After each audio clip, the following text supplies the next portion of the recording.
Suburban America. The smell of the fresh-cut grass, save for that single blade of middle finger from Mother Nature saying, "Kiss my ass." But in the wee hours of the morning, Mr. Donovan comes out with a pair of scissors responding, "Take that." And he thinks he's so bad, but from the couch I spot him, that couch where I ride the wave of Saturday morning cartoons. Most of my friends do the same thing too. For come noon, this street will be a battleground. Me and my space cadet pals will take those aliens downtown to Metropolis, where Jeffrey's parents don't hit, where his dad doesn't burn him with cigarettes in the kitchen.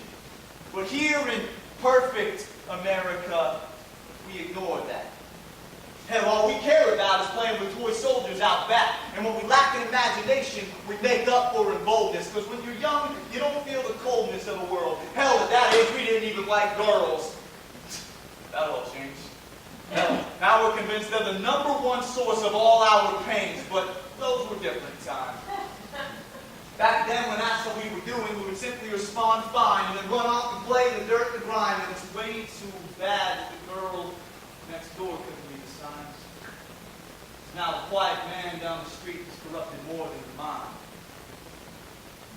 Maybe one day she'll feel beautiful again, but now I can't help but feel guilty for the perversions of other men. But as I said, those were different times. Back then, I used to race around a red clay track. Back in the days where if you didn't do your work, you actually got held back. Back before we cut the slackers slack. Back before I realized that my best friend was black. He lived in a quaint home behind the Tom Thumb where they sold gas for $1.91.